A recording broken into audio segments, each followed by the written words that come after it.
Hello friends, welcome back to this channel. दोस्तों, इस video में आरबीएल बैंक के ऊपर हम बातचीत करेंगे, लेकिन उससे पहले आपसे रिक्वेस्ट करना चाहूँगा दोस्तों कि अगर आप पहली बार देख रहे हैं इस प्लेटफॉर्म को सब्सक्राइब करके बेल आइकन को हिट कर लीजिए और डीमेट या ट्रेडिंग अकाउंट के लिए डिस्क्रिप्शन बॉक्स में लिंक देख सकते हैं। आरबीएल बैंक दोस्तों लास्ट ट्रेडिंग सेशन में 17 जनवरी 2022 को 156.50 के प्राइस के ऊपर ओपन हुआ। 154.65 का लो और 158.75 का पूरे इंट्राडे में हाई भी बनाया। 1,44,33,489 टोटल वॉल्यूम। मार्केट कैप है दोस्तों इस बैंक की 155.20 के क्लोजिंग प्राइस के कंपेयर में 9,303 करोड़ रुपए। आरबीएल बैंक, जैसा कि आपको पता है, इस बैंक को लेकर के काफ़ी ज़्यादा एक डर का माहौल बन गया था और उसको लेकर के मैंने आपको अपडेट भी किया था। तो दोस्तों यहाँ पे 15 जनवरी 2022 को इस कंपनी के बोर्ड ऑफ डायरेक्टर्स की एक मीटिंग रखी गई थी। मीटिंग का क्या एजेंडा था, मीटिंग में क्या फ़ैसला लिया गया है, वो आपको पता होना चाहिए एज अ शेयर होल्डर। यानी शेयर होल्डर होने के नाते आपको ये बातें पता होनी चाहिए कि मीटिंग में क्या फ़ैसला लिया जा रहा है, उससे क्या इम्पैक्ट पड़ेगा। तो दोस्तों आप देख सकते हैं आरबीएल बैंक के बोर्ड ऑफ डायरेक्टर्स की जो मीटिंग थी, उस मीटिंग के अंदर एक फ़ैसला लिया गया है कि ये Egon Zehnder NARCL chairman for CEO search. यानी इस बैंक के अंदर, चलिए मैं आपको स्टार्टिंग से बता देता हूँ। जैसा कि आपको पता है दोस्तों कि आरबीएल बैंक को लेकर के आरबीआई बैंक ने एक बहुत ही बड़ा फैसला लिया था 25 दिसंबर 2021 को। राजीव आहूजा करके एक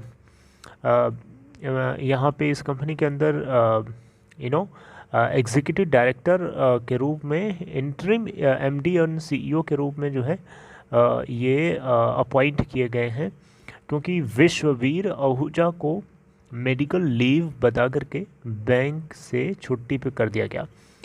यानी विश्ववीर आहूजा की जगह पे एमडी और सीईओ के, इंटरिम एमडी एंड सीईओ के रूप में राजीव आहूजा काम कर रहे हैं और ये 3 महीने के लिए काम करेंगे। यानी दिसंबर 25 2021 से आगे 3 महीने के लिए इनका अपॉइंटमेंट किया गया है और 3 महीने बाद एक एमडी और सीईओ की ज़रूरत होगी। तो उसको लेकर के आरबीएल बैंक जो है, आरबीएल बैंक की जो टीम है, आरबीएल बैंक की बेसिकली जो सर्च कमेटी है बोर्ड की, वो लगातार एक एलिजिबल कैंडिडेट को ढूंढने में लगी हुई है। तो यहाँ पे 15 जनवरी 2022 को बोर्ड ऑफ डायरेक्टर्स की मीटिंग में ये फैसला लिया गया कि Pradeep Shah as an external expert के रूप में एसोसिएट किया जाए to work with the search committee of the board. यानी बैंक की सर्च कमेटी जो है बोर्ड की, उसके साथ मिल करके एक पैनल सेट किया जाए जो बैंक ने फर्दर अप्रूवल दिया कि ये ईगोन जहेंदर करके एक फर्म है, जो सर्च फर्म है बेसिकली, जो आइडेंटिफाई करने में मदद करती है कि कौन सा पर्सन या कौन सा कैंडिडेट सूटेबल है पर्टिकुलर पोस्ट के लिए।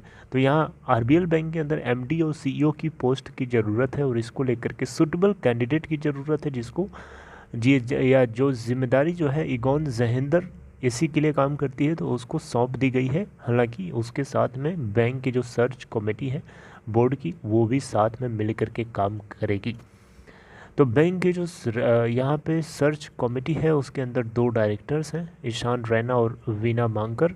इसके अलावा मंजीव सिंह पुरी जो कि सर्च पैनल के अंदर चेयरमैन है, नॉमिनेशन और रेम्यूनरेशन कमेटी। तो दोस्तों यहाँ पे अगर आप देखें तो 15 जनवरी को यही फैसला लिया गया कि एमडी और सीईओ के रूप में जो है एक कैंडिडेट की ज़रूरत है, और जिसको लेकर के बैंक की जो सर्च कमेटी है वो तो कोशिश कर ही रही है। उसके साथ में ईगोन जहेंदर एक सर्च फर्म है जिसके साथ एसोसिएट हो करके इस पर्टिकुलर कैंडिडेट को या सूटेबल कैंडिडेट को आइडेंटिफाई करने में और ज़्यादा स्पीड मिलेगी, क्योंकि दिसंबर 25 के आगे 3 ही महीने हैं राजीव आहूजा को इस बैंक के अंदर एमडी और सीईओ के रूप में काम करने के लिए, क्योंकि उसके बाद इनका टर्म ख़त्म हो जाएगा। राइट। तो आरबीआई ने योगेश दयाल को उसी समय, जिस समय राजीव आहूजा को एमडी और सीईओ के रूप में, इंटरिम रूप में अपॉइंट किया था, उसी समय आरबीआई ने योगेश दयाल को अपॉइंट किया था चीफ जनरल मैनेजर के रूप में as an additional director on the board of RBL bank.